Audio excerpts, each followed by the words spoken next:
Welcome to the Tactical Dent Tech Podcast. You are now part of a small underground movement of dent technicians from all over the world.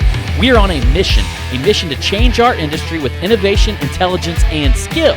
But because we don't rely on an insurance company to steer customers our way, we need to do things different. We need to do things smarter. We do that through a network of technicians that we call the Tactical Tech Movement. Now let's get this revolution started. Hey, what's up, everybody? John Hiley here with Angela Hiley, Tactical Dent Tech Podcast. You may hear somebody sniffing around here, jingling and all this, but that's our new co-host, Odin, who is our little, 9 weeks old miniature schnauzer? Yeah, he's chocolate. Yeah, this will be our third miniature schnauzer, so we had one way back in the day, and then we got our other one, Lily, and she's about 8 years old now, and then he's again. No, Lily will be 8 years old in August. Oh, everybody corrects me, huh? Yeah. I'm surprised you didn't just let that ride so Zan could send me a message. You know? But anyhow, we are here, and it's the day before the 4th of July, and I got a little wild man on my hands right now. Odin. But Mr. Odin. we are having the podcast right now. It is pouring down, raining cats and dogs, no pun intended, right now. So, and we're hoping we see everything just, hopefully during this podcast, it just starts just fucking ripping shit apart with big balls of ice, hail coming down. Wait a minute, my shit car's out of, sitting out there. I don't want that. getting paid, babe. She thinks I'm a brutal R&I guy, so she doesn't want me R&I in her car if that ever happens. Yeah. And I told her, like, I barely break anything. see Occasionally, look. No, I see how you get with Look, these occasionally shit. I mean, it's like you are going to, and I'll give you guys a heads up on that because we recently had a Chevy Malibu in here. And John did not lose his shit, and I was, like, really surprised. I was kind of shocked. I'm like, uh-oh. There's here nothing comes that makes the me explosion. want to lose my shit more than R&I. And, and especially in this situation because basically I shut the trunk lid after fixing the deck lid, put everything back together, shut it, and the motherfucker wouldn't open. Like, you would literally click the unlock button. You would hear it click, but the deck lid would not pop open. And we started looking at it. I'm like, oh, this is going to be easy, right? I can just fold down the seat and crawl back there and pull the... I would have been the one that would have had to crawl back there. Not send her back there on a mission to pull the little safety lever. And lo and behold, Chevy Malibu, brand new 2019, that new model, they do not have a way to fold down the seat from the inside. I think it's like any model that's been made after 2015. Basically, the new model, the new look or whatever. So the GM engineers thought it would be really intelligent to put the trunk or the pop for the seats in the actual trunk. And their explanation on this was that you didn't want somebody who broke into the cabin of your car to be able to break into your trunk.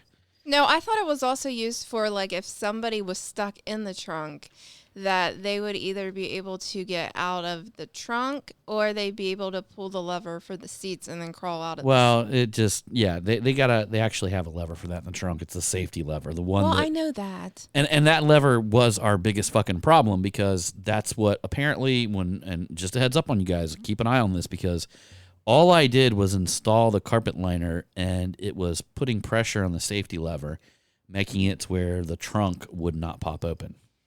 Yeah. So, the dog's trying to be on the show.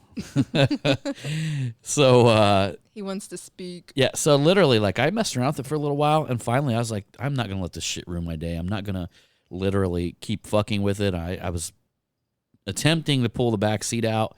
I tried to because I could literally see where the latching mechanism was back there, and I could see where the cable was, and I did put a little hook in there and tried to tug on the cable a little bit and try to bring it in and I sat there and looked, it was like moving back and forth. I'm like, man, I am not breaking shit on this car. So I took her on, did what the smart thing to do, and which turned out to be much, much smarter than me messing around with it because the $200 I paid to have them break into this thing for me was well worth it, And that being said, I mean, Yeah, there's a certain point, guys, where we gotta like look at things like, what are you worth per hour versus what are you willing to do on your own? Because literally, I do a lot of, obviously, you guys know I read a lot of books, and one common thread with wealthy people or people that are doing well or doing way, way better or continuously doing better, they know how to leverage their time. So they truly understand like how much they're worth hourly, and how much they're willing to put into something else rather than pay somebody else to freaking do it. And best thing I could ever done was drop that $200. Oh, $200. Okay, bye. You know what I mean? Yeah. I'm down the road. And I want to say there's times that we just spend so much time like either delaying that or, chartering in unsailed waters is what it's kind of like, Yeah. It's literally like, look, I don't know anything about that trunk lid. I read some shit online, but these guys didn't seem to know anything about it either. No, and I even asked John, I was like, I wonder how they got back there. And John goes, we probably will never know. But then once we got the receipt, it even said that they stuck some type of tool back there. Yeah, essentially they did the same thing I was trying to do, but I don't know what they grabbed because where I was trying to grab it and hook and grab the little, like a pull cord. All you guys know, PDR techs out there, when you literally got a door that you can pull open, you got that little metal cable cord that runs through there. It kind of had the same thing, similar. So heads up on that. Anyhow, that's just a warning I want to tell you guys about because you guys ever fuck with one of them things or I just recommend putting down the seat. Put down the seat, yeah. When you get a Chevy Malibu, put down the seat because because there is no external, there's no key, there's no way to put a key in there. It's electrical, and that's 100% it. And that's our little whiny boy right there. He probably wants to come back over to me. He's so fucking cute. We love the miniature Schnauzer dogs. I know it's so funny, like a big dude like me, and I'm proud to walk my miniature Schnauzer. I'm proud of this dog. Mm-hmm. We love the breed, and I got the big old American Bulldog and all that, and she is such a dirty pain in the ass. That we love to death, but love her to death. But compared to a miniature Schnauzer, it's like a totally different dog owner experience. Mm-hmm. For her, she thinks that we're there to serve her every whim and every will at every moment. Yeah. And the miniature Schnauzer would be almost the exact opposite. Yeah. You know what I mean? Mm-hmm. So, but anyhow, guys, it is 4th of July tomorrow. I hope all you guys are in fact, it's actually today because we just dropped this on Thursday. But no, today's Wednesday. Well, today's Wednesday, but they're not going to be listening till tomorrow. I know. So you're listening to this on 4th of July. Yay! Woo! Happy 4th of July, y'all. I hope everything is awesome with that. Hope you guys are eating a lot of hamburgers and hot dogs. Yeah, a lot of hamburgers, a lot of hot dogs. Probably not too many hot dogs. I was talking about that the other day because you got them like... You ever notice how it's always like Chinese guys or Japanese guys that can eat all them hot dogs? We were at the gym, and on ESPN, I guess it must be coming up about who can eat I can't wait till I see one of you amounts of wieners in this amount of time. And I can't wait till I run into you Japanese and Chinese techs whenever I see you guys at the Mobile Tech Expo because I'm just gonna walk up to you and be like, "Man, I hear you guys can eat most wieners out of all of us." And I'm sitting there and I was telling the wife, I was like, if they're from China, it's probably because they were underfed at some point. I don't know. This gentleman that was on there, he was like the champion last year, and he was like saying like how his mouth has to like be able to get a lot of wieners in there. Yeah, but he says that like he has to do something for it to like expand and open this amount, and then he's able to like. I just don't see how a little tiny Japanese or Chinese guy can beat a big old fat American dude. I don't know. Where in the hell do they put? And they got to keep this down too. They can't throw it out. Yeah. I mean, this is amount. This is a hot dog bun. This is a hot dog, and then they're able to drink water too. I mean, that's just like a hot mess right there. I was just telling her, I was like, you guys hold the title of eating wieners. I mean, Oh, hold on. There we go. Let me take the boy, Mr. There Odin. he is. All right.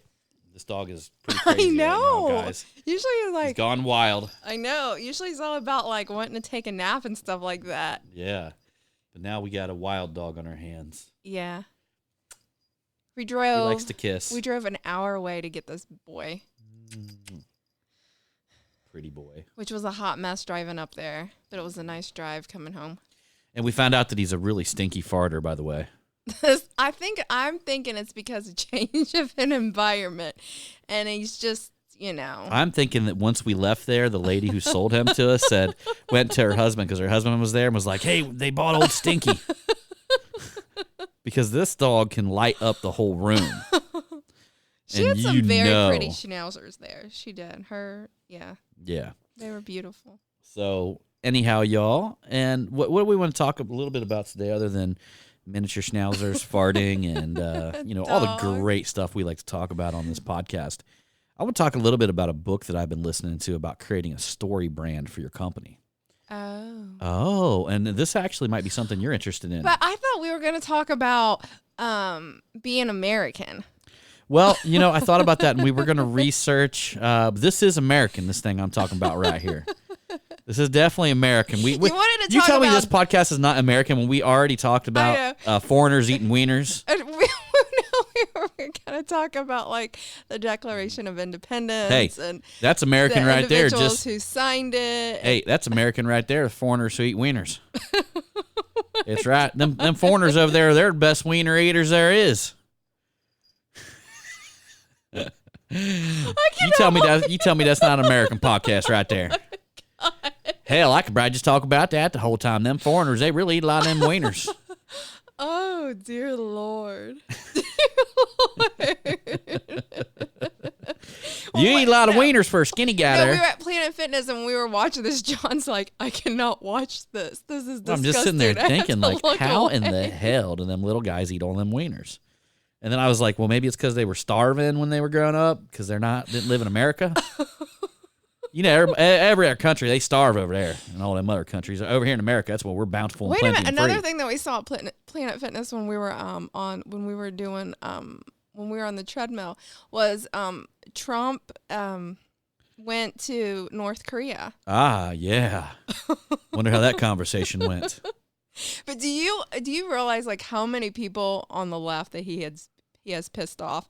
Because we were watching, I think it was CNN that was up, and everybody just had this look on their face, like the sour look on their face. They're like, they look like they got a little bit of poopy in their mouth, and they were trying to talk. I really don't get into the whole political game anymore, to be honest with you. I was just like, man, good for him. Like, he made history right there. Yeah, and to be honest with you, like when we said we watched CNN, it's the reason why they look like that is because we don't listen to it. We just it's at the gym and we see them talking and we're like, wow, they're talking about that, aren't they? Like, I cannot tell you the last time I listened to any news channel. No. So I'm just making this up on my own opinion. My own opinion of him going over there was pretty good. I don't really know what they talked about, but based on the gym TV with no sound, it looked pretty legit. Yeah, it looked pretty legit. Hey, Trump and I don't know who the leader guy is over there in North Korea. What's his name? I think it's like it was Kim. It was like Kim Jong Lee, but now it's Kim Jong Il or something like that. Oh, is it? They both seemed very happy. I'm sure Zan will correct me on that, by the way. I'm sure they looked both very happy and whatever they were talking about. And she's like, wow, them photographers are really moving quick. I'm like, well, that's because their life depends on it. They don't snap the photo at the holy leader at the right angle. They're fucked. I know, right? Yeah. I mean, that's grounds for death right there over in that country. Good for him. Yeah. That's some weird shit over there in that North Korea, I'll tell you. It's American to say that, too, by the way. This is why this is the podcast about America. Yeah, and foreigners down there over there in North Korea. You know the weirdest shit? Like the last, I don't know, it was like the original Kim Jong or whatever. The OG Kim Jong. OG, huh? Yeah, so do you realize that, like, if people weren't crying during his, like, outing, like, when he died, they had, like, everybody had to walk outside their houses and, like, cry on the streets. And if somebody was standing there and they weren't tearing up, they'd be like, you go to jail. Is that the one that they have in that one movie? Oh, shit, the thing's going off. Woo, we might get some hail, guys. Hold on. Oh, it's flash flood. We're good. It don't flood around here. Nothing that important. Wasn't he the one that was? Oh, it's going off on the other phone too, isn't it? Yep. Wasn't he the one that was in the one movie with the puppets about America? What was that called? What's the name of that movie? Yeah, I know what you're talking about. America, fuck yeah. America, fuck yeah. Yeah, but what's the sushi, Starbucks, porno. That's one of the greatest songs. If you guys have not heard that song, just Google America, fuck yeah. I think it's called Team America. Yeah, there we go. It's like where we go over to these other countries and try to capture one terrorist and like blow up the Eiffel Tower in the process, but we end up we got him. We destroyed all of Paris, but we caught the one terrorist. Dear Lord. It's a funny. There's so much funny shit in that movie. There's like a sex, and they're all dolls. I knew this was coming. I knew. They're all these little dolls, and there's almost like They're the like most little nasty. They're little puppets. And there's almost the most nasty puppet sex scene you've ever seen in your life on that movie. You know, we should have opened up this podcast like that. This should be the American podcast. America, fuck yeah, porno, sushi, Starbucks, Taco Bell. And that's all you know. Yeah. Taco Bell. Do you even Walmart. Holy shit. Fuck yeah. America. Fuck yeah. This is so wrong on so many levels. Well, it's just like when they tried to say, you know, when people try to say American food was bland, then we hit them with 13 herbs and spices, Kentucky Fried Chicken. Oh my God. 13 herbs and spices, motherfuckers. Bam. There's America for the win. Yeah, there's a KFC that's like right in front of Planet Fitness, so we drive by it like every morning. And I finally looked at it the other day. I was like, I want to eat a bucket of that chicken. Oh God. Like, I'm gonna be honest with you. I want to eat a bucket of that chicken. You were saying something about like the way you want to like rip the skin or the crispy stuff. Oh yeah, just eat the skin off of it. Oh my God. That's my favorite part. Yeah, and if you haven't heard, John, you've lost like what, 20 pounds? Yeah, I'm down to my goal weight now, which is 225, and I was up to 247. But the funny thing is anytime John would talk to this customer, somehow they would get into this conversation about how John was using this calorie count app. I'm spreading the love about the calorie. Just sitting in the office laughing. I'm like, dear Lord, he's ringing out the next customer. Oh, you know what? I got this really awesome app on my phone. It's all about calories. Yep. It's a good conversation to get in with folks. Oh shit. Okay, now we were talking about branding in a story. Yeah, we're gonna be getting out of here pretty soon, guys. So it's 4th of July. We're gonna be closing it up. But just a heads up, I want to let you guys know that tomorrow at some point, I don't know what time, we are going to be opening up sales to the Mega Media event. It's going to be in October, mid-October at the NOCO shop, which is like $1 million location. That Cole Fox actually went to our first Mega Media event, and then ended up building. He took the old Greeley movie theater and turned it into a massive facility, and it's like brand new over there. What's that vehicle that he has that has the hydraulics? He's got like a '64 Impala, like gangster, straight up gangster. Yeah. I was actually looking because we're gonna have an exotic car as well, so I was looking at the exotics today. Going to be figuring all that stuff out, what we're going to be having within the next week or two. But that being said, it's going to be mid-October in Greeley, Colorado. It's outside of Denver. That's going to be like a really nice time because that'll be fall. Right. So that's going to be going down, y'all. And we got people hitting us up because we only do one a year now. We used to do 2 a year. We only do one a year. It's our pinnacle event. If you feel like you want to remodel your company, you feel like your company's looking a little bit shabby, and other people, maybe your competitors' websites are getting ahead of you, which is detrimental, horrible. You're losing money, you're losing sales. Man, I'll tell you what, it's like literally getting a remodel for your entire company. You get all these photos, videos, all this stuff. And the gentleman that does the photos, he's amazing. Super duper nice guy. And we figured out there's like no way, the way we do it, like no way people can purchase all the stuff we put together. And it's also 3 days of marketing training. So you get to see all kinds of speakers and all that stuff. Again, we haven't got 100% of that figured out, but I will be handling a lot of the speaking slots with me and Mike Toledo, and then we always bring in guest speakers as well.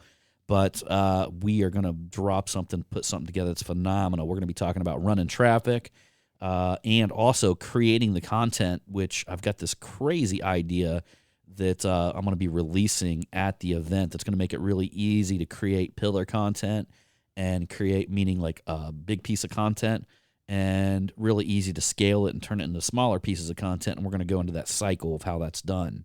So, if you feel like you want to make more money, you want to jump further into the retail market, you want to get away from your car dealers, and you want to advertise to more people, you want to become the leading company in your area, it's how you do it, literally. You'll get it done in a weekend rather than what took me years to do. Like, literally, you'll take what took me years, you'll get to be able to get that all done in a weekend and be able to go home and actually have an action plan and things in your hand to actually put to work right then. So, and normally it's like one,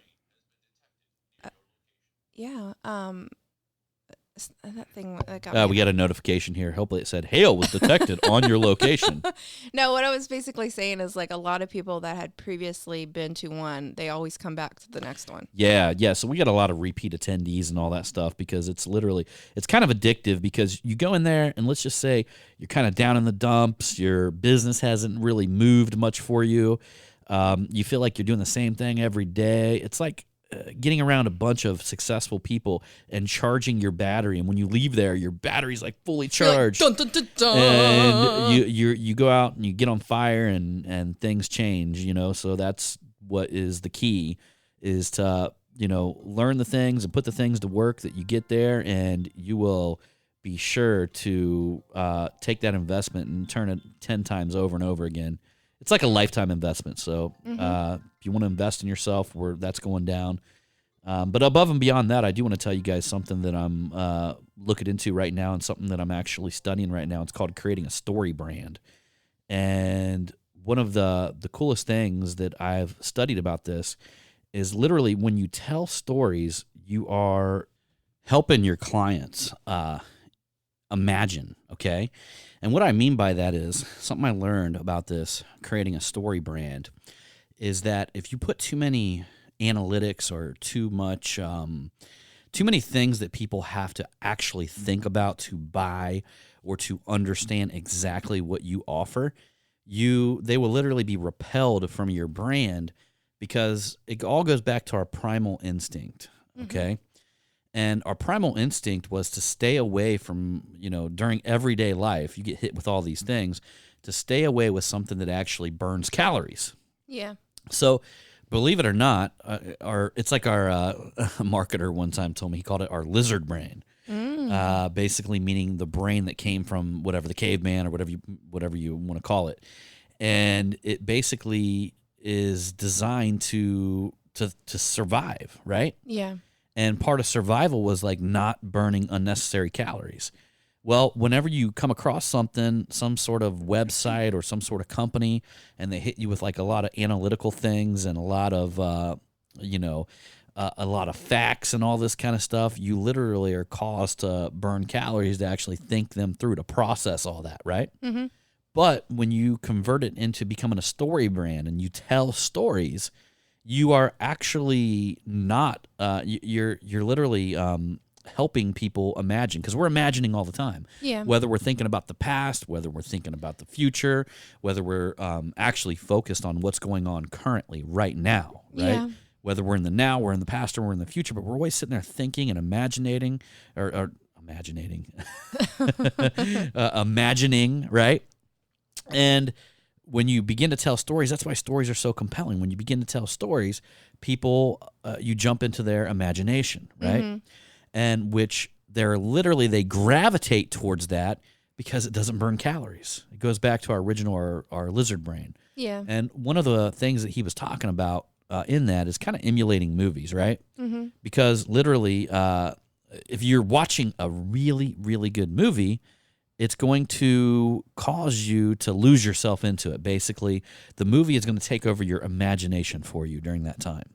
Yeah. So if you find yourself ever just lost in a movie, you're literally, that movie is taking over your imagination and allowing you to relax and just flow with it, okay? Mm-hmm. In fact, it might even be, I don't know if this is true, but it might even be conserving energy. because you're literally just chilling there and listening to it and you're engaged, right? Mm-hmm. And one of the examples he gives into it is that Jason Bourne on the one movie where he loses his identity and all that kind of stuff. I think it's called Bourne or something like that. Isn't it called Jason Bourne? Yeah, Is it? Perhaps it is. Yeah, you guys all know what I'm talking about, where the dude loses his identity and he doesn't know where he's at, and it's got Matt Damon in it, right? And it talks about some interesting stuff. So, for instance, he finds that girl that he meets there at the beginning of the movie, right? And she's kind of in it with him now, and she's trying to help him discover, who he is, or where he came from, and then all of a sudden it's like he finally got some relief. So the movie started off as like a problem. He had a problem, like an insurmountable thing ahead of him. But then he finds this girl and he's got some relief, right? Yeah.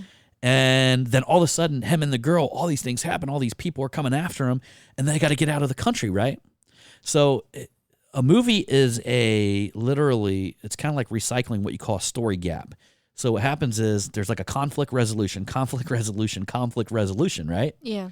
And that's what keeps us compelled. And it stays directly on track. Mm-hmm. So what if, for instance, in that movie, you injected something unnecessary, like Jason Bourne got this calorie counting app, and he's going to lose some weight as well, if that just stopped in the movie. What would happen is you would disconnect with it. Well, I'm on this mission.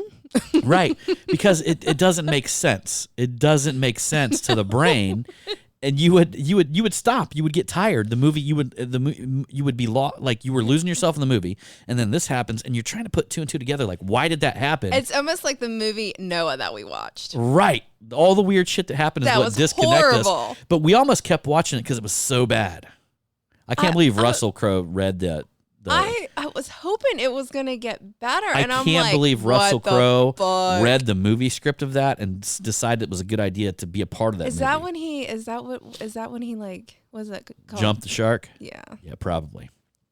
Referring to when Fonzie was on skis and he jumped a shark, and then Happy Days really went downhill after that. That's what they call movies or somebody when they say, hey, he jumped the shark, meaning that was the pivotal point that made them go downhill from there. Yeah. So, that being said, it's really interesting. This whole book is all about trying to like turn your business into and a lot of it's minimizing stuff, like, turn your business into a story brand, something that keeps your audience captive. Mm-hmm. And it kind of taps into these little marketing gems, little marketing secrets that you can apply into your business and your company to allow your clients and your customers, like when they see you, they kind of feel relieved. It's like, oh, wow. Yeah. Okay, now I don't have to think too hard to think about what this guy's offering or what they're doing. Yeah. Oh, and they're telling it to me in a story format. Okay. And then the next thing they talk about is that a lot of people position their company as the hero. And that's a real problem, because when you position your company as the hero, people don't want to deal with you because of that. And look, you guys might not like totally understand this, but you really got to look in depth into your own life, like why you purchase stuff, why other people purchase stuff. They purchase stuff for themselves to be the hero. And I actually pointed this out to the wife because she always comes to me and yes, I am my own hero. Well, and at first she didn't think that she did things this way. And I'm like, yeah, you do. I see you do it all the time. She's like, what do you mean? And I'm like, every time you buy a pair of boots, the first thing that she tells me, she goes, but I didn't pay retail. And she goes, these boots actually cost $400 and I got them for $100, right? Yeah. And there she is as the hero. And every time she says it, it's so heroic, and she doesn't even really understand that. But that's her way of purchasing and becoming the hero. Yes, my own hero. Yeah. So plus, I'm saving John money too. Right. And well, see, and everybody else, they want to be the hero in their purchase, and it's so crazy, like, because this book breaks down to like all these primal instincts, like literally, like everything that we do is for a primal, like for some sort of means of survival. Yeah. And like people are like, well, then why would you, instead of buying a Lexus, why wouldn't you just go buy a Chevy Cavalier, whatever, Chevy Cobalt? And it's like, no, because when you buy the Lexus, that's a status purchase, which basically in the lizard brain or in the caveman mind, it's like, well, if I buy something super nice, then that might cause people around me to be more powerful, that will increase my power. and help me survive in the point of maybe an attack. I mean, Yeah. like that's the thing, right? So you got to understand that, like, what are we really selling to our client? We want to think about a dent removal, but no. Are we really selling a dent removal to them? No, I would say you're selling, hardly. Yeah. You're selling peace of mind. You're Yes. selling. I think it depends on the client. Really, I kind of broke this down. Yeah. But ultimately, you are selling kind of a piece of status. You're selling, like, you're literally taking something that they had and bringing it back to a condition that they feel much more proud to drive. Yeah. And I think there's a bunch of different emotions that are intertwined inside of that. I think maybe some people, if they got a dent in their car, they don't feel perfect anymore, and they want everything in their life perfect. And it's like lack of perfection is like lack of status. So now they don't feel that they're I feel as that way. yeah. I do. Mm-hmm. Even though on my car it still has a flaw, it's just Sure. very painful still. But see, I think there's also yeah, right. Just fucking She's perfect. No, it is painful for her. She yes, don't really it want to is, talk about but it. I'm just like, yeah. But I honestly think that there's also like a level of, it's kind of status, but it's a different type of status. It's almost embarrassment, because, and I'll give you guys an example. I had a real estate agent that came in, and he had little scratches and scuffs around his car, and he was driving like a Toyota, I don't know. I think it was a Corolla or something no, maybe not a Corolla, the Camry. He had a decent Toyota Camry. He was like 5 years old, paid off. Guy was a responsible guy. He had a couple bumper scuffs and all that. None of that bothered him. What bothered him was the big dent in the back of his door. And really, that is embarrassment. Like when he's picking up clients and taking them places, Yeah. he doesn't want every client to get into his car and be like, hey, you got a big dent right there. Yeah, that's true. And it may not even bother him as much as it bothers him that that other people see it, right? Yeah. So there you go. You got a guy that his status is still kind of tied to it, Yeah. but it's not like the same status as a guy who's driving a Ferrari and there's a ding in it. And he's like literally shed a tear when he's seen it happen. And I mean, because they're like, we're talking about you, I know. So there you go, right? I know my truth. But I truly believe that it all ties back into some sort of feeling of status, which, maybe for the real estate agent, by having that car, he felt that people wouldn't take his real estate business That could be true. as literally legit. Like they get in there like, what's this guy? This guy can't afford to fix a dent in his door, Yeah. Mm-hmm. And he didn't even want it done perfect. He just wanted it done to the point where other people couldn't notice it. Yeah. But also, though, like, could you imagine, in all honesty, if, like, people were bringing that up, then he's like, oh, my God, I have to tell this story again, how this dent got here. Right. It might have, like, started driving him crazy. He's probably just like, fuck it, I really need to get this fixed. So the interesting thing about this is that literally they talk about how you should spend more time focused on the resolution for the client, the emotion that you're literally like what you're correcting inside of them. Okay. And when you spend more time on fixing that emotion that they have, that's truly what you're selling to them. You're not really selling a dent removal. Yeah. You're selling the resolution to that status problem. Mm-hmm. And it's so interesting to me. I'm continuing to read the book, and there's just so many little gems in there that's been popping out that I'm just like, oh my God, I need to change this. I need to change that. Well, that's just like we've had customers that have came in here and John has done a dent repair, and by the time everything's done and over with, they're outside giving John a hug saying thank you. Yeah, I had a couple hugs one week. Remember that? You did. I had a couple of them. Yeah. You did. He gave you hugs. They were so happy and so tickled. Like I remember that one guy that had that Mustang Bullet. Remember, and it had that ding in it, and you took it out. Number one, he commented on John's calves. He asked him and see if they were real, didn't he? Yeah, he asked if my calves were real. Yeah. He's like, "Are your calves?" I want one real? of you listeners to walk up to me at the expo and just tap me on the shoulder if I've never met you before, and when I turn around and look at you, ask me, be like, "Are your calves real?" Because if you do that, we can just bust up laughing right there because that's hilarious. Yeah. And I'm sitting there going, I should have told them they were fake. I'm like, nah. No. Got these puppies put He's in. like, I've been running my entire life, and my calves are not as nearly the size of yours. Well, calves are genetic in all Yeah. reality. You know, I feel so bad for some of the big weightlifters that are at the gym. I mean, they can be everything, like big old monster compared to me, and then they're standing on twigs. Your calves are about almost the size of my thighs. Like you got some big calves. Well, it's like when we're at the gym at Planet Fitness again. There's always guys checking out John's calves. Ooh. Hey, fellas. You want to feel them? You should turn around and be like, "Would you like me to flex for you?" Yeah. So, that being said, you guys, But that was one of the guys that gave John a hug when he at the end. Remember? yeah, he was one of them ones that, again, he's one of the ones that when that happened to his car, and it was probably only a quarter-size dent. Yeah. But this guy was like asking all the questions, scared shitless. It still had the smell of a brand new car. Still Yeah, had it was like smell that to it. Mustang Bullet, but the dude like never drove it, and just one of them guys, you know. And that, you know, he liked the repair. So that's the one thing I love most about the dent removal. Just what we do in general is that, you know, and I think a lot of us should hold some gratitude to that because there's people out there that never experience this. We literally get to look a happy client and customer right in the face and listen to them. You know, we get to feel their happiness with them. Yeah, and when they leave and they're happy, it's just, that feeling is priceless. Yeah. You know?